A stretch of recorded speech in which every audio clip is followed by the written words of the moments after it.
అనుకోని పరిణయం episode 17. Hello friends, story చూసి వెళ్ళిపోకుండా ప్లీజ్ ఒక క్షణం వీడియోని లైక్ చేసి హై పాయింట్స్ ఇవ్వండి. అలాగే స్టోరీ నచ్చితే తప్పకుండా కామెంట్ చేయండి. కార్తిక్ వాడెక్కడున్నా 24 అవర్స్లో నా కళ్ళ ముందు ఉండాలి.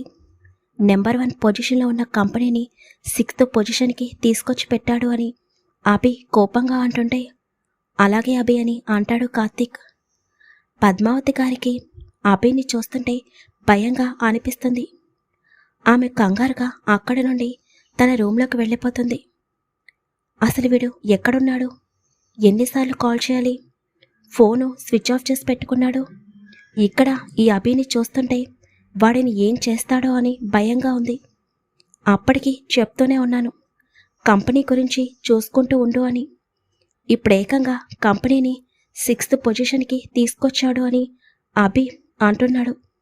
ఇప్పుడు వినయ్ కనిపిస్తే ఏం చేస్తాడో ఏంటో అని పద్మావతి గారు కంగారుగా వినయ్కి కాల్ చేస్తూ ఉంటారు. కానీ వినయ్ ఫోన్ నాట్ రీచబుల్ అని వస్తుంది.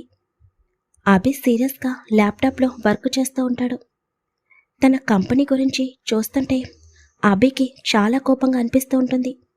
ఎలా ఉండే కంపెనీని ఏ స్టేజ్కి తీసుకొచ్చారో అర్థమవుతుంటే అభి చిరాకుగా స్క్రీన్ వైపు చూస్తూ కీబోర్డుపై చాలా స్పీడ్గా తన చేతివేళ్లని ఆడిస్తూ ఉంటాడు. ఆరాధ్య నార్మల్ అయ్యి కార్తిక్ వాళ్ళ దగ్గరికి వస్తుంది. చంద్రశేఖర్ గారు ఆరాధ్య వైపు చూస్తూ, అమ్మ ఆరాధ్య, టెంపుల్కి వెళ్ళావా అని అడుగుతుంటే, అవునంకుల్ అని ఆరాధ్య చిన్నగా నవ్వుతూ చెప్పగానే ఆరాధ్య మాటకి అభి ఒక క్షణం తల పైకెత్తి ఆరాధ్య వైపు చూసి వెంటనే మళ్ళీ ల్యాప్టాప్ వైపు చూస్తూ ఉంటాడు. అంకుల్ ప్రసాదం తీసుకోండి అని ఆరాధ్య చంద్రశేఖర్ గారికి ప్రసాదం పెట్టి తర్వాత కార్తిక్ దగ్గరికి వచ్చి, కార్తిక్ నువ్వు కూడా ప్రసాదం తీసుకో అని అంటుంటే, నా హ్యాండ్స్ ఖాళీగా లేవు ఆరాధ్య, నువ్వే పెట్టు అని కార్తిక్ చిన్నగా నవ్వుతూ ల్యాప్టాప్లో వర్క్ చేస్తూ ఉంటాడు. కార్తిక్ మాటకి అభి వేళ్ళు ఒక క్షణం ఆగగా మళ్ళీ తన వర్క్ తను చేసుకుంటూ ఉంటాడు. నేనా ఎలా పెట్టాలి అని ఆరాధ్య అయోమయంగా అంటుంటే, ఇలా అని కార్తిక్ తన నోరు తెరవగానే అప్పటికే కార్తిక్ పరిచయం అయ్యి చాలా నెలలు అవ్వటం, కార్తిక్ తనకి మంచి ఫ్రెండ్ అవ్వటం వల్ల ఆరాధ్య ప్రసాదం తీసుకుని పైనుండి కార్తిక్ నోట్లో వేస్తుంది. అది చూసిన అభి చేతి పిడికిలి గట్టిగా బిగుసుకుంటుంది. థ్యాంక్ యూ ఆరాధ్య అని కార్తిక్ నవ్వుతూ మళ్ళీ తన వర్క్ తను చేసుకుంటూ అభితో కంపెనీ గురించి మాట్లాడుతూ ఉంటాడు. అభిని చూస్తుంటే ఆరాధ్యకి కొంచెం భయంగా అనిపిస్తుంది. కానీ ధైర్యం తెచ్చుకుని అభి దగ్గరికి వెళ్ళి, అభి సార్ ప్రసాదం తీసుకోండి అని ఆరాధ్య చిన్నగా అంటుంటే, నో నీడ్ అని అభి సీరియస్గా అంటాడు. మీకోసమే టెంపుల్కి వెళ్ళాను, ఈరోజు మళ్ళీ మీరు ఆఫీస్కి వెళ్తున్నారు కదా, ప్లీజ్ తీసుకోండి అని ఆరాధ్య చిన్నగా అంటుంటే అప్పటికే కంపెనీ గ్రాస్ చూస్తున్న అభి కోపం అనేది పీక్స్లో ఉంటుంది. దానికి తోడు ఆరాధ్య కార్తిక్తో క్లోజ్గా ఉండటం అభి మనసుకి అస్సలు నచ్చదు. ఆరాధ్య ప్రసాదం తీసుకోండి అని చిన్నగా అనేసరికి అభి వెంటనే కోపంగా పైకి లేచి స్టాప్ ఇట్ అని గట్టిగా అరుస్తాడు. అభి అరుపుకి ఆరాధ్య భయంగా వెనక్కి అడుగులు వేస్తుంది. కార్తిక్, చంద్రశేఖర్ గారు ఇద్దరు కూడా అభి వైపు షాక్గా చూస్తారు. అభి చాలా కోపంగా ఆరాధ్య వైపు చూస్తూ హూ ఆర్ యూ అని అడుగుతుంటే ఆరాధ్య అయోమయంగా అభి వైపు చూస్తుంది. ఎవరు నువ్వు?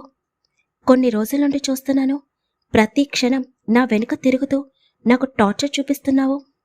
నీ వర్క్ నువ్వు చేసుకో అని ఎన్నిసార్లు చెప్పినా వినకుండా ఒక క్షణం లంచ్ అంటావు, మరొక క్షణం డిన్నర్ అంటావు, మళ్ళీ టాబ్లెట్స్, జ్యూస్, స్నాక్స్ అంటూ అనుక్షణం నా వెంట తిరుగుతూ నాకు చిరాకు తెప్పిస్తున్నావు. అసలు ఎవరు నువ్వు? నువ్వు జస్ట్ నా ఇంటికొచ్చిన ఒక గెస్ట్ మాత్రమే. నీ లిమిట్స్లో నువ్వు ఉండటం నేర్చుకో. నా విషయంలో ఇన్వాల్వ్ అయితే అస్సలు ఊరుకోను అని అభి చాలా కోపంగా చెప్తుంటే అభి మాటలకి ఆరాధ్య కళ్ళల్లో కన్నీళ్ళొచ్చేస్తాయి. అభి తనతో అంత కోపంగా మాట్లాడుతుంటే ఆరాధ్య అస్సలు భరించలేకపోతుంది. ఆరాధ్య ఒక క్షణం కళ్ళు మూసుకోగా తన కంట్లో కన్నీళ్లు తన చెంపల మీదుగా కిందకి జారిపోతుంటే ఇంకా ఏదో మాట్లాడబోతున్న అభి ఆరాధ్య కళ్ళల్లో కన్నీళ్లు చూడగానే ఒక్కసారిగా అభి మాట ఆగిపోతుంది. ఆరాధ్య అక్కడి నుండి స్పీడుగా బయటకు పరిగెడుతుంది. చంద్రశేఖర్ గారు చాలా కోపంగా, అభి అసలు ఏం మాట్లాడుతున్నావో నీకు కొంచెమైనా అర్థమవుతుందా? నీ గురించి అనుక్షణం ఆలోచించే అమ్మాయిని ఇలా ఇష్టం వచ్చినట్టు తిడతావా? ఇంతకాలం నువ్వు అమ్మాయిల గురించి పట్టించుకోకపోతే నీకిష్టం లేదనుకున్నాను. కానీ నువ్వు ఆరాధ్యతో ఇలా మాట్లాడతావని అస్సలు అనుకోలేదు. నీపైన నాకు చాలా కోపం వచ్చింది అని చంద్రశేఖర్ గారు అక్కడి నుండి కోపంగా తన రూంలోకి వెళ్ళిపోతారు. అభికి మాత్రం ఆరాధ్య కళ్ళల్లో కన్నీళ్లు మాత్రమే గుర్తుకొస్తూ ఉంటాయి. తను వెళ్తున్న ఆరాధ్య వైపు చూస్తూ అలాగే సోఫాలో కూర్చునిపోతాడు. కార్తీక్కి చాలా బాధగా అనిపిస్తుంది. చాలా తప్పు చేశావు అభి. పాపం ఆరాధ్య ఏం చేసిందిరా? నువ్వు హాస్పిటల్ నుండి వచ్చిన దగ్గర నుండి నిన్ను జాగ్రత్తగా చూసుకోవడం తను చేసిన తప్ప? తను నీ విషయంలో కేర్ తీసుకుంది కాబట్టి నువ్వు ఇంత త్వరగా రికవరీ అయ్యావు. లేకపోతే ఎలా ఉండేవాడివి? ఒక్కసారి ఆలోచించు అని కార్తీక్ అంటుంటే ఇంక నువ్వు నాకు క్లాస్ తీసుకోవడం ఆపి ఆఫీస్కి స్టార్ట్ అవ్వు, నేను వస్తాను అని అభి కోపంగా చెప్పగానే నిన్ను నేను అస్సలు మార్చలేను అని కార్తీక్ వెంటనే తన ల్యాప్టాప్ తీసుకుని అక్కడి నుండి బయటకు వెళ్తాడు. ఆరాధ్య ఎక్కడ ఉందా అని కార్తీక్ చుట్టూ చూస్తూ ఉంటాడు. కానీ ఆరాధ్య కనిపించదు. ఛా, పాపం ఆరాధ్య, వీడు ఇంత సీరియస్ అవుతాడు అని అస్సలు అనుకోలేదు. ఎక్కడికి వెళ్ళిపోయింది అని కార్తీక్ అనుకుంటూ వెంటనే వాచ్మెన్కి కాల్ చేసి ఆరాధ్య బయటకు వెళ్ళిందా అని అడుగుతాడు. అవును సార్ అని వాచ్మెన్ చెప్పగానే ఇంకా కార్తీక్ వెంటనే తన కారు తీసుకుని ఆరాధ్య ఎటువైపుకు వెళ్ళిందో కనుక్కొని అటువైపుకి తన కారును పోనిస్తాడు. అభికి మాత్రం చాలా చిరాకుగా అనిపిస్తూ ఉంటుంది. తను ఒక్కసారిగా ఆరాధ్యపై అంతలా ఎందుకు సీరియస్ అయ్యాడో అభికి కూడా అర్థం కాదు. కార్తీక్ కొంచెం ముందుకి కారుని పోనివ్వగా ఆరాధ్య రోడ్డుపై నడుచుకుంటూ వెళ్లడం చూసి వెంటనే కార్తీక్ సైడ్కి కారాపి స్పీడ్గా ఆరాధ్య దగ్గరికి వెళ్ళి ఆరాధ్య అని పిలవగానే ఆరాధ్య అడుగు ఆగిపోతుంది. వెంటనే కార్తీక్ ఆరాధ్య చేతిని పట్టుకుని రోడ్డుకి పక్కన ఉన్న బెంచ్ దగ్గరికి తీసుకుని వెళ్ళి తనని కూర్చోబెట్టి కార్తీక్ కూడా కూర్చుంటాడు. ఇంకా ఆరాధ్య కళ్ళల్లో నీళ్ళొస్తూనే ఉంటాయి. ఐఎమ్ సారీ ఆరాధ్య, వాడు ఇంత సీరియస్ అవుతాడు అని అనుకోలేదు. ఒక్కసారిగా కంపెనీ ఇంతలా పడిపోవడం చూసి వాడు చాలా అప్సెట్ అయ్యాడు. ఆ టైంలోనే నీతో అలా ప్రవర్తించాడు. వాడి గురించి తప్పుగా అనుకోకు అని కార్తీక్ చిన్నగా అంటుంటే ఆరాధ్య ఏమీ మాట్లాడకుండా మౌనంగా ఉంటుంది. ఇంకా అభి లేచి తన ల్యాప్టాప్ తీసుకుని బయటకొస్తాడు. ఒకసారి చుట్టూ చూస్తాడు కానీ తనకు ఆరాధ్య ఎక్కడా కనిపించదు. ఇంకా అభి చిరాకుగా తన కారెక్కి డ్రైవ్ చేసుకుంటూ ప్యాలెస్ నుండి బయటకొస్తాడు. ఇంతలో తనకి కొంచెం దూరంలో కార్తీక్ కారు కనిపించగానే ఇదేంటి, వీడి కారు ఇక్కడుంది అని మనసులో అనుకుంటూ వెంటనే అభి కారు ఆపి కిందకి దిగి అటు ఇటు చూస్తూ ఉండగా అభికి కొంచెం దూరంలో ఒక బెంచ్పై ఆరాధ్య కార్తీక్ ఉండటం చూడగానే అభి కనుబొమ్మలు ముడుచుకుంటాయి. ఆరాధ్య ఏమీ మాట్లాడకపోయేసరికి కార్తీక్ ఆరాధ్య చేతిని పట్టుకుని తన కన్నీళ్ళని తుడుస్తూ ప్లీజ్ ఆరాధ్య, నీ కళ్ళల్లో ఈ కన్నీళ్లు చూడకూడదని నీకు మొన్నే చెప్పాను. వాడికి కొంచెం టైం ఇవ్వు, తప్పకుండా వాడి మనసులోకి నువ్వు వెళ్తావు అని కార్తీక్ చెప్తుంటే చాలా బాధగా ఉంది కార్తీక్. నువ్వు ఎవరు నా విషయంలో ఇన్వాల్వ్ అవ్వడానికి అని అభి అడిగేసరికి చాలా ఏడుపొచ్చేసింది అని ఆరాధ్య చిన్నగా ఏడుస్తూ అంటుంటే ప్లీజ్ ఆరాధ్య, నువ్వు చాలా స్ట్రాంగ్ కదా, వాడి పరిస్థితి కూడా అర్థం చేసుకోవా? ఇప్పుడే కదా వాడు కొంచెం నార్మల్ అయ్యాడు, ప్లీజ్ అని కార్తీక్ చిన్నగా అంటుంటే ఆరాధ్య ఒక క్షణం కళ్ళు మూసుకుని సరే నాకు కొంచెం టైం కావాలి, ఈవినింగ్లోగా సెట్ అయిపోతాను. నువ్వు వెళ్ళు కార్తీక్ అని చిన్నగా అంటుంటే, ఇక్కడేం చేస్తున్నావు కార్తీక్ అని చాలా కోపంగా వినిపించిన వాయిస్కి ఇద్దరు కూడా ఎదురుగా చూస్తారు. అక్కడ అభిని చూడగానే కార్తీక్, ఆరాధ్య షాక్గా అభి వైపు చూస్తారు. వీడేంటి మళ్ళీ వచ్చాడు అని కార్తీక్ మనసులో భయంగా అనుకుంటూ ఉండగా, కార్తీక్, నిన్ను ఆఫీస్కి వెళ్ళమన్నాను కదా, వెళ్ళు అని అభి చాలా సీరియస్గా అంటూ కార్తీక్ చేతిలో ఉన్న ఆరాధ్య చేతివైపు చూస్తూ ఉంటాడు. వెళ్తాను అభి, ఆరాధ్యని ఇంటి దగ్గర అని కార్తీక్ అంటుంటే, నా చేత ఇంకొకసారి చెప్పించుకోకు అని అభి వాయిస్ చాలా కోపంగా వచ్చేసరికి కార్తీక్ ఒక క్షణం ఆరాధ్య వైపు చూసి, జాగ్రత్తగా ఇంటికి వెళ్ళు అని చిన్నగా చెప్పి ఇంక అక్కడి నుండి తన కారు తీసుకుని ముందుకు వెళ్ళిపోతాడు. ఆరాధ్య వెంటనే తన తలని కిందకి దించేస్తుంది. అభి పక్కకు వెళ్ళి ఎవరికో కాల్ చేసి మళ్ళీ ఆరాధ్య దగ్గరకు వస్తాడు. ఆరాధ్య మాత్రం ఏమీ మాట్లాడదు, మౌనంగా ఉంటుంది. ఏదైనా ఉంటే అంత పెద్ద ప్యాలెస్ ఉంది, అంత పెద్ద గార్డెన్ ఉంది, అక్కడ కూర్చోవాలి కానీ రోడ్డుపైన కూర్చోవడం ఏంటి? చూడు, ఇక్కడ నీకేం జరిగినా మా డాడీ రెస్పాన్సిబిలిటీ, అది గుర్తుపెట్టుకో అని అభి అంటుంటే ఆరాధ్య ఏమీ మాట్లాడదు. ఇంతలో డ్రైవర్ కారు వేసుకుని రాగానే తనని ఇంటికి తీసుకుని వెళ్ళు అని అభి సీరియస్గా చెప్పేసరికి ఆరాధ్య ఆశ్చర్యంగా అభి వైపు చూస్తుంది.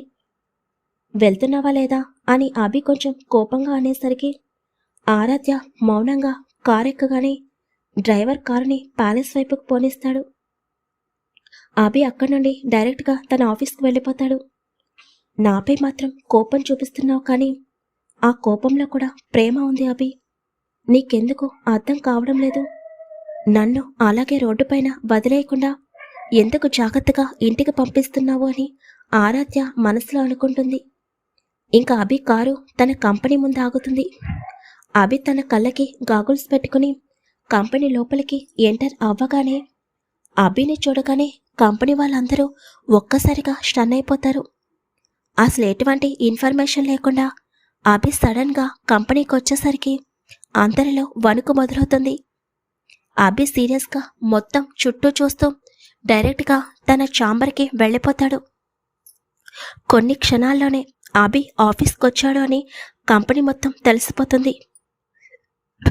అది వినగానే అందరి గుండెల్లో భయం మొదలవుతుంది. అభి వెంటనే కార్తీక్ వైపు చూస్తూ కాన్ఫరెన్స్ మీటింగ్ అరేంజ్ చేయమని చెప్పగానే ఇంకా కార్తీక్ బోర్డ్ ఆఫ్ మెంబర్స్ అందరితో కాన్ఫరెన్స్ మీటింగ్ అరేంజ్ చేస్తాడు.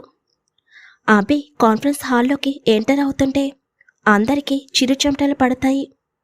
అభి చాలా సీరియస్గా అందరి వైపు చూస్తూ ఇంతకాలం కంపెనీలో ఏం జరిగిందో మొత్తం డీటెయిల్గా కనుక్కోవడం, అందరికీ క్లాస్ పీకడం, అందరూ అభిని చూసి భయపడటం, ఇప్పటి నుండి ఒళ్ళు దగ్గర పెట్టుకుని వర్క్ చేయకపోతే డిస్మిస్ ఆర్డర్స్ వాళ్ళ టేబుల్ పైన ఉంటాయని అభి గట్టిగా చెప్పేసరికి అందరూ హడావిడిగా ఎవరి ప్లేస్లోకి వాళ్ళు వెళ్ళి అభి చెప్పిన వర్క్ చేయడంలో బిజీ అయిపోతారు. అభి తన ఛాంబర్లో కూర్చుని కార్తీక్తో మళ్ళీ కంపెనీని ఎలా నెంబర్ 1 పొజిషన్కి తీసుకుని రావాలి డిస్కషన్ చేస్తూ ఉంటాడు. తనకి మళ్ళీ క్లయింట్స్ డేటా మొత్తం కావాలి అని, క్లయింట్స్ డేటా మొత్తం తనకి ఈవినింగ్లోగా షేర్ చేయమని అభి చెప్పగానే సరే అని అంటాడు కార్తీక్. అభికి యాక్సిడెంట్ అయిన తర్వాత కార్తీక్ ఆఫీస్కి రావడం మానేస్తాడు. ఎందుకంటే వినయ్ బిహేవియర్ కార్తీక్కి అస్సలు నచ్చేది కాదు. తను చాలాసార్లు చెప్పినా వినయ్ పట్టించుకోకపోయేసరికి, దానికి తోడు పద్మావతి గారు కార్తీక్ని ఆఫీస్కి వెళ్ళొద్దు అని వార్నింగ్ ఇవ్వడంతో కార్తీక్కి చిరాకొచ్చి పూర్తిగా ఆఫీస్కి రావడం మానేసి వేరే కంపెనీలో జాయిన్ అవుతాడు. ఇంకా అభి, కార్తీక్ ఇద్దరు కూడా మళ్ళీ కంపెనీకి ఎలా ప్రాజెక్ట్స్ తీసుకుని రావాలి, ఎవరెవరిని కలవాలి మొత్తం డేటా ప్రిపేర్ చేసుకుంటూ ఉంటారు. అభి ఆఫీస్కి వచ్చాడు అని కొంతమందికి హ్యాపీగా అనిపిస్తుంటే, రేపటి నుండి స్ట్రిక్ట్గా పనిచేయకపోతే వాళ్ళు డైరెక్ట్గా ఇంట్లో ఉంటారు అని మరికొంతమంది భయంగా వర్క్ చేయడంలో మునిగిపోతారు. ఆఫీస్ మొత్తం పిన్ డ్రాప్ సైలెంట్ అయిపోతుంది. ఎవరు కూడా తల పక్కకు తిప్పి కూడా చూడరు, అంత సీరియస్గా వర్క్లో మునిగిపోతారు. అలా అభి, కార్తీక్ నైట్ 9 వరకు కూడా ఆఫీస్లోనే ఉంటారు. మరోపక్క ఆరాధ్య అభి మాటలకి బాధపడుతూ రూమ్లోనే కూర్చుంటుంది. చంద్రశేఖర్ గారు ఆరాధ్యతో మాట్లాడి తన బాధని తగ్గించడానికి ప్రయత్నిస్తారు. ఇంక నైట్ 10 అవుతుండగా అభి కారు తన ప్యాలెస్ ముందు ఆగుతుంది. ఎంత అభి తనని తిట్టినా కూడా ఆరాధ్య చూపు మాత్రం అభి గురించి వెయిట్ చేస్తూ ఉంటుంది. ఆరాధ్య టెర్రస్ పైన ఉండి అభి కోసం ఎదురు చూస్తూ ఉంటుంది. ఇంకా అభి కారులో నుండి కిందకి దిగగానే అభిని చూడగానే ఆరాధ్య పెదవులపై చిరునవ్వు వస్తుంది. స్పీడ్గా స్టెప్స్ దిగుతూ ఉండగా హూ ఆర్ యు అని అభి మాట్లాడిన మాటలు తనకి గుర్తుకు రాగానే ఆరాధ్య అడుగు ఆగిపోతుంది. ఆరాధ్య మౌనంగా స్టెప్స్ పైన కూర్చుంటుంది. అవును, మార్నింగ్ నన్ను అన్ని మాటలు అన్నావు కదా, నీ విషయంలో ఇన్వాల్వ్ అవ్వద్దు అని కూడా అన్నావు కదా. నేను నీ విషయంలో ఇన్వాల్వ్ అవ్వకపోతే ఎలా ఉంటుందో ఇప్పుడు చూపిస్తాను. ఇన్ని రోజులు నేను నీ వెనుక తిరుగుతూ వచ్చాను. ఇది కరెక్ట్ కాదు అని నాకు ఇప్పుడు అర్థమైంది. నువ్వే నా వెనుక తిరిగేటట్టు చేస్తాను, చూస్తూ ఉండు. ఇప్పటి నుండి ఈ ఆరాధ్య అంటే ఏంటో చూపిస్తాను అని ఆరాధ్య మనసులో గట్టిగా అనుకుని నెమ్మదిగా కిందకొస్తుంది. అభి డైరెక్ట్గా తన రూమ్కి వెళ్ళి అప్పటికే మార్నింగ్ నుండి వర్క్ చేయడం వల్ల ఎన్నో ఆలోచనల వల్ల తనకి కొంచెం హెడేక్గా అనిపిస్తుంటే డైరెక్ట్గా వాష్రూమ్కి వెళ్ళి స్నానం చేసి ఫ్రెష్ అయ్యి వస్తాడు. అభి రిలాక్స్డ్గా సోఫాలో కూర్చుని ఒకసారి టైం చూస్తాడు. అప్పటికే టైము 10:30 అవుతుంది. ఇంకా అభి ల్యాప్టాప్ ఆన్ చేసి వర్క్ చేద్దామని అనుకుంటూ ఉండగా తనకి ఆరాధ్య గుర్తుకొస్తుంది. వెంటనే అభి డోర్ వైపు చూస్తాడు. ఇదేంటి, నేను రూమ్లోకి ఎంటర్ అవ్వగానే మేడం గారు కూడా ఎంటర్ అవ్వాలి కదా, ఇంకా రాలేదేంటి అని అభి మనసులో అనుకుంటూ ల్యాప్టాప్లో వర్క్ చేస్తూ ఉంటాడు. కానీ అభి మైండ్ అస్సలు వర్క్ మీదకి వెళ్ళదు. తన చూపు ప్రతి క్షణం డోర్ వైపుకి ఆటోమేటిక్గా వెళ్ళిపోతూ ఉంటుంది. తన మైండ్ మొత్తం ఆరాధ్య ఇంకా ఎందుకు రాలేదు అన్న ఆలోచనలోనే ఉంటుంది. ఏమైంది ఈ అమ్మాయికి? ఈ పాటికి డిన్నర్ అని టాబ్లెట్స్ అని నా రూమ్లోనే తిరుగుతూ ఉండేది కదా, నేనొచ్చి ఇంత టైం అవుతున్నా ఇంకా రాలేదేంటి అని అభి చిరాకుగా అనుకుంటూ డోర్ వైపుకే చూస్తూ ఉంటాడు. అప్పటికే 11 అయిపోతుంది. ఆరాధ్య రాకపోయేసరికి అభికి చాలా కోపంగా అనిపిస్తుంది. ఛా, ఏమైంది నాకు? ఎందుకు వర్క్ పైన కాన్సన్ట్రేషన్ చేయలేకపోతున్నాను అని అభి అనుకుంటూ ఇంకా అక్కడి నుండి హాల్లోకి వస్తాడు. అప్పటి వరకు ఆరాధ్య విండోలో నుండి అభిని గమనిస్తూ ఉంటుంది. అభి ప్రతి క్షణం డోర్ వైపుకి చూస్తూ ఉండటం ఆరాధ్య చూపుని దాటిపోదు. అబ్బో, సార్ గారికి నేను కనిపించలేదు అని చాలా చిరాగ్గా ఉన్నట్టుంది. నాకు కూడా కావాల్సింది ఇదే కదా. పాపం, నన్ను చూడాలి అని సార్ గారు చాలా గట్టిగా కోరుకుంటున్నారు అని ఆరాధ్య చిన్నగా నవ్వుకుంటా సైడ్ నుండి అభినే చూస్తూ ఉంటుంది. అభి హాల్లోకి వెళ్ళిన తర్వాత ఆరాధ్య రూమ్ వైపు చూస్తాడు. రూమ్ డోర్ దగ్గరికి వేసి ఉండటం చూసి అభికి ఏమీ అర్థం కాదు. ఇంతలో బాబు భోజనం పెట్టనా అని రంగయ్య అభి దగ్గరకొచ్చి అడిగేసరికి ఆఫ్టర్నూన్ కూడా ఏమీ తినకపోవడంతో అందరూ భోజనం చేశారా అని అభి అడుగుతుంటే చేశారు బాబు, పడుకున్నారు కూడా అని రంగయ్య చెప్పగానే అంటే ఈ అమ్మాయి కూడా పడుకుందా, అలా ఎలా పడుకుంటుంది అని అభి కోపంగా అనుకుంటూ ఉండగా భోజనం పెట్టనా బాబు అని మళ్ళీ రంగయ్య అడిగేసరికి సరే పెట్టు అని అంటాడు అభి. పైనుండి ఆరాధ్య కింద ఏం జరుగుతుందో సైడ్ నుండి చూస్తూ ఉంటుంది. రంగయ్య ప్లేట్లో ఫుడ్ పెట్టగానే అభి మళ్ళీ ఒక క్షణం ఆరాధ్య రూమ్ వైపు చూసి ఇంకొక ముద్ద నోట్లో పెట్టుకోగానే అభి గట్టిగా కళ్ళు మూసుకుంటాడు. ఎందుకో ఇన్ని రోజులు తను ఆరాధ్య ప్రిపేర్ చేసిన ఫుడ్ తినడం వల్ల రంగయ్య వండిన ఫుడ్ అభికి అస్సలు నచ్చదు. ఇదెవరు చేశారు అని అభి కొంచెం చిరాగ్గా అంటుంటే నేనే బాబు, ఏమైంది అని రంగయ్య భయంగా అడుగుతాడు. నథింగ్ అని చెప్పి అభి ఇంకో ముద్ద నోట్లో పెట్టుకుంటాడు. కానీ తనకు అస్సలు తినాలని అనిపించదు. ఇంకా అభి వెంటనే లేచి హ్యాండ్ వాష్ చేసుకుని డైరెక్ట్గా తన రూమ్కి వెళ్ళిపోతాడు. అభి తినకపోయేసరికి రంగయ్యకి ఏమీ అర్థం కాదు. కానీ పైనుండి అదంతా చూస్తున్న ఆరాధ్యకి మాత్రం అభి రెండే రెండు ముద్దలు తిని వెంటనే హ్యాండ్ వాష్ చేసుకునేసరికి ఒక్కసారిగా తన మనసంతా చేదుగా మారిపోతుంది. ఇదేంటి, నేను వండిన ఫుడ్ అయితేనే తింటాడా ఏంటి? మరి ఎందుకు నా విషయంలో ఇన్వాల్వ్ అవ్వకు అని అంత సీరియస్ అవ్వడం అని ఆరాధ్య చిరుకోపంగా అనుకుంటూ అక్కడి నుండి నెమ్మదిగా అభి రూంలోకి చూస్తుంది. అభి తన రూంలో చాలా కోపంగా అటు ఇటు తిరుగుతూ ఉంటాడు. ఆరాధ్య చిన్నగా నవ్వుకుంటూ డైరెక్ట్గా కిచెన్లోకి వెళ్ళి తను ఆల్రెడీ ప్రిపేర్ చేసినవి వేడి చేసి ఒక ట్రేలో పెట్టి అభి రూమ్ వైపుకి అడుగులు వేస్తుంది. అసలు ఈ అమ్మాయి ఏమనుకుంటుంది? నేనొచ్చి ఇంతసేపు అవుతుంది, ఒక్కసారి కూడా ఇక్కడికి రాలేదు.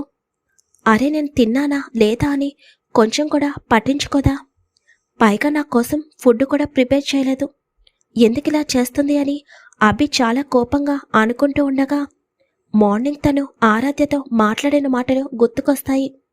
నా విషయంలో ఇన్వాల్వ్ అవ్వడానికి నువ్వెవరు అని అభి అన్నమాట తనకి గుర్తుకు రాగానే అభి గట్టిగా కళ్ళు మూసుకుంటాడు.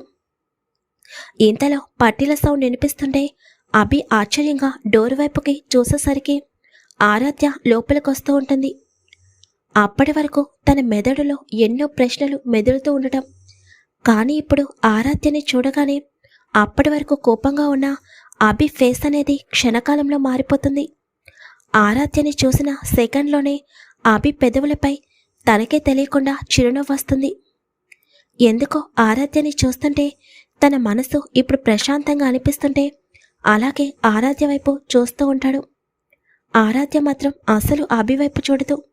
తన లోపలికి వెళ్ళి ప్లేట్లో ఫుడ్ పెట్టి అలాగే కర్రీస్ అన్ని పక్కన పెట్టి డిన్నర్ చేయండి అని నెమ్మదిగా చెప్పి ఆరాధ్య మౌనంగా అక్కడి నుండి వెళ్ళిపోతుంటే ఆరాధ్య ఆ రూమ్లో నుండి వెళ్ళిపోవడం అభికి అస్సలు ఇష్టముండదు. వెంటనే అభి స్పీడ్గా 2 అడుగులు ముందుకు వేసి వెళ్తున్న ఆరాధ్య చేతిని పట్టుకుని వెనక్కి లాగగానే ఆరాధ్య అంతే స్పీడ్గా వచ్చి అభి గుండెలపై పడిపోతుంది. బాబు అభి, పాపం ఆరాధ్య ప్రతి క్షణం నీ గురించి ఆలోచిస్తే నువ్వెవరు అని అడిగావు. ఇప్పుడు తను నీ గురించి పట్టించుకోకపోయేసరికి అంత కోపం వస్తుందా? ఇంకా నీకు ఆరాధ్య పాప చుక్కలు చూపిస్తుంది, రెడీగా ఉండు. హలో ఫ్రెండ్స్, మీకోసం చాలా పెద్ద పెద్ద ఎపిసోడ్స్ ఇస్తున్నాను. ఒక్క లైక్ చేయండి వీడియోకి, తప్పకుండా హై పాయింట్స్ ఇవ్వండి.